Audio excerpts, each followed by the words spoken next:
Olá, meus irmãos, graça e paz. Eu sou o presbítero Gregório, de Campo Grande, Mato Grosso do Sul. Estou trazendo mais um pedacinho do Maná dos Céus. Amados diletos irmãos, estamos seguindo as mensagens das parábolas do Senhor Jesus.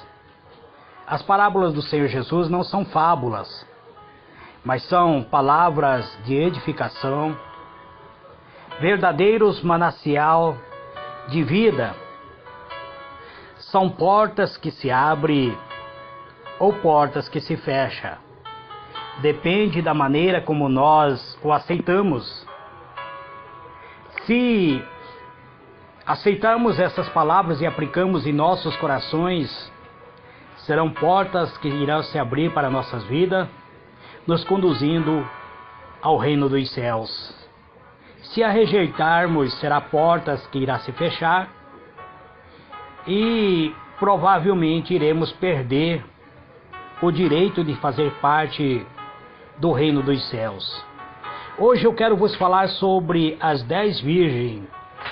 Livro de Mateus, capítulo 25, versículo 1 até o versículo 13. Eu quero usar a versão King James. King James é uma versão muito profunda, irmãos. E está escrito assim: portanto, o reino dos céus será semelhante às 10 virgens que pegaram suas candeias e saíram para encontrar-se com o noivo.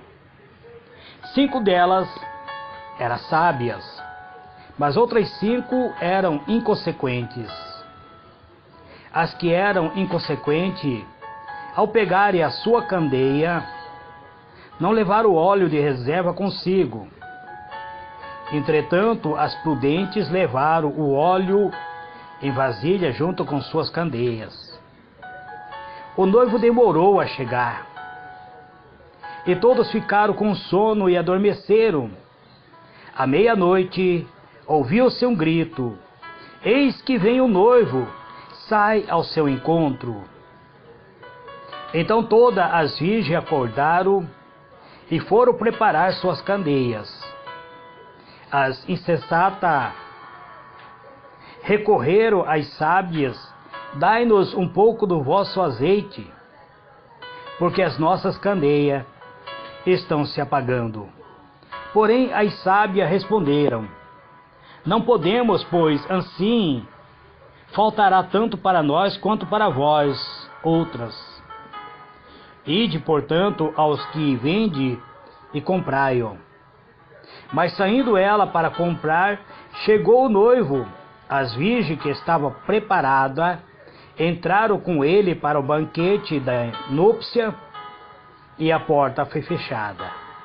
Mais tarde, todavia, chegaram as virgens imprudentes e clamaram: Senhor, Senhor, abre a porta para nós. Contudo, ele lhe respondeu: com certeza vos afirmo que não vos conheço. Portanto, vigiais, pois não sabeis o dia, tampouco a hora em que o Filho do Homem chegará. Essa leitura, amados, encontra-se em Mateus 25, versículo 1 até o versículo 13. Vamos, em breve palavras, amados, procurar esclarecer, trazer uma explanação acerca desta parábola. Quando Jesus contou esta parábola? Jesus contou a parábola das 10 virgens quando estava em Jerusalém, dando as suas últimas instruções aos seus discípulos acerca dos acontecimentos do fim dos tempos. É necessário procurarmos compreender, amados, que as parábolas são mensagem que fala sobre o reino dos céus. Portanto, O Senhor Jesus estava falando acerca dos fins dos tempos e a necessidade de se estar em constante vigilância. Esta parábola faz parte de séries de parábolas que fecha o discurso escatológico de Jesus em Mateus 24 e 25. Você pode me perguntar o que é escatologia, presbítero Gregório?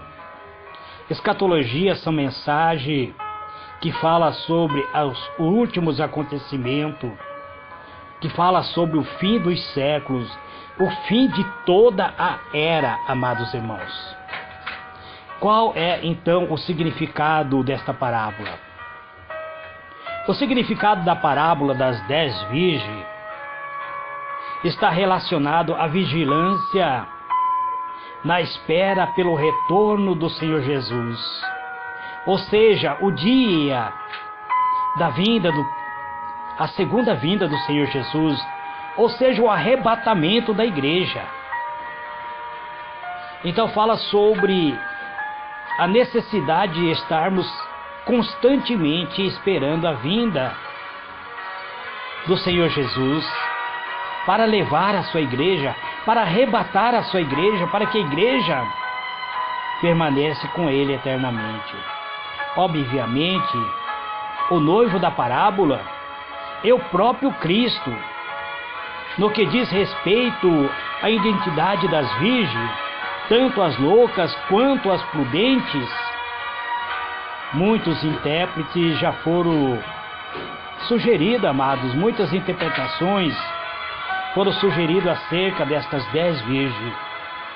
Alguns acham que as 10 virgens simbolizam o remanescente do povo de Israel no período final de grande tribulação. Outros acreditam que as 10 virgens simbolizam a própria igreja, onde se encontra aqueles que verdadeiramente creem, acreditam no Senhor Jesus e espera prudentemente sua vinda, e aqueles que apenas professam crer nele, mas na verdade são como as virgens loucas.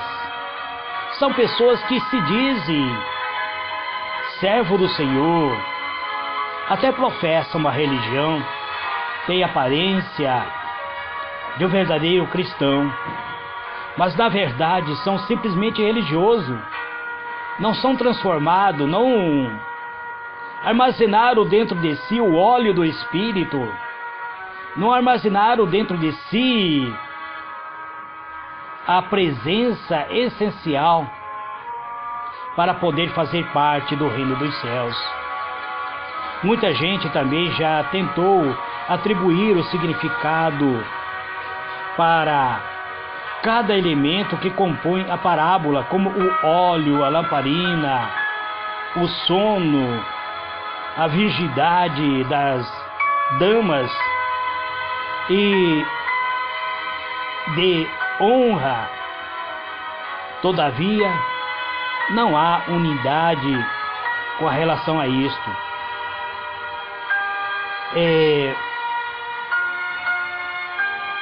Esta discussão apenas acaba fazendo com que as pessoas se distanciem do verdadeiro significado da parábola, cuja mensagem é muito clara. Eu preciso estar preparado para a volta de Cristo. E precisamos, amados irmãos, estar constantemente vigilante o tempo todo, mesmo que ele demore mais do que o esperado, pois precisamos ser zelosos por todo o tempo. Nada adiantará, amados, professarmos uma fé, vivermos todos os dias dentro de uma igreja, participar de toda a reunião, participar de toda a célula, mas se não vigiarmos, se não estivermos atentos. Algumas pessoas inclusive já morreram aguardando a vinda do Senhor Jesus, morreram vigilante, e no dia do arrebatamento essas pessoas estarão com o Senhor. Mas e aqueles que não foram prudentes? Aqueles que viveram na prática do pecado costumais, que simplesmente professaram uma fé. O que irá acontecer com essas pessoas? Essas pessoas serão como as 5 virgens imprudentes. A porta irá se fechar. Aqueles que vigiaram, que permaneceram firmes, aguardando a volta de Cristo, ainda que eles morreram antes do retorno de Cristo, eles irão ressuscitar e encontrarão com o noivo, e irão participar das bodas do noivo. Mas e aqueles que agiram tolamente, simplesmente foram religiosos? Aqueles não armazenaram o óleo do Espírito dentro da sua própria alma, as suas lâmpadas irão se apagar, e ao apagar-se as suas lâmpadas, não haverá nenhuma expectativa, não haverá nenhuma esperança para essas pessoas. Portanto, amado, a reflexão de hoje nos traz um alerta sobre a demora do retorno de Jesus. Distingue o sábio do insensato. Os verdadeiros cristãos devem estar preparados para uma longa espera.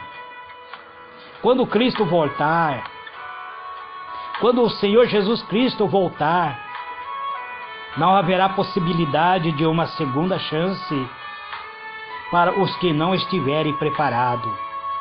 Não haverá, amado, uma segunda chamada, uma segunda chance para aqueles que não aguardaram a vinda do Filho de Deus. Então, amados, eu vos disse que é necessário, então, estarmos constantemente vigilantes. Eu gostaria de falar um pouquinho sobre a escatologia para encerrar esta mensagem de hoje. A escatologia fala sobre o juízo final, fala sobre o fim de todas a era, fim de todas as coisas. O que é o juízo final e qual é o seu significado na Bíblia Sagrada? O juízo final, amados, é o evento em que Deus irá julgar toda a humanidade, todos os homens, todos os seres espirituais, inclusive os anjos caídos, os anjos que se rebelaram contra Deus, também será julgado no final de toda a era. O juízo final marca a transição entre a consumação da presente era e o início do estado eterno, sendo amplamente reverenciado em toda a Bíblia, e também com um particular detalhe no livro do Apocalipse, sobretudo sobre a passagem onde é descrito o grande trono branco, onde haverá seres de toda a raça, de toda como diz assim, de toda a era, diante do trono de Deus, diante do trono branco, e todos serão julgados por tudo aquilo que praticaram aqui na terra.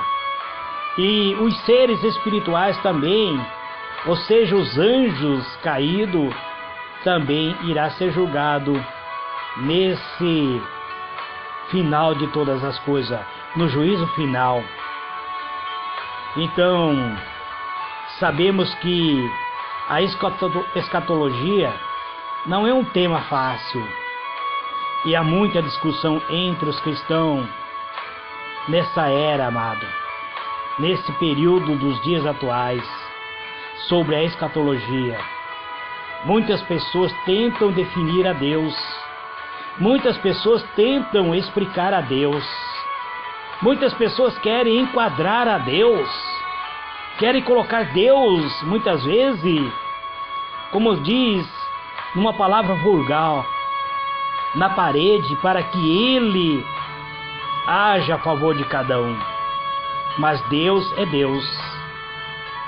E o momento oportuno, todos nós estaremos diante do tribunal de Deus, ou seja, diante do tribunal de Cristo, e todos nós seremos julgados por tudo o que tivemos praticado aqui na terra, por tudo aquilo que tivemos praticado durante o período da nossa peregrinação aqui na terra. Enquanto estivermos neste corpo mortal, amados, tudo que nós viemos fazer está sendo anotado no livro de Deus. E no dia do grande trono branco, Deus determinará que o anjo abra o livro e lá estará escrito tudo o que fizermos neste presente século. Pense nisso, amado. Esse é mais um pedacinho do maná dos céus que eu trago nesse dia de hoje. Que o Senhor ilumine a vossa mente e vos conceda a paz. Amanhã, amados, provavelmente eu não estarei gravando nem o pedacinho do maná dos céus, nem a oração de um novo dia, nem a oração do entardecer. Hoje eu não gravei a oração do entardecer. E amanhã provavelmente eu não estarei gravando nada de mensagem, somente uma mensagem para as mães. Que Deus vos abençoe. Fique na paz do Senhor Jesus. Amém e amém.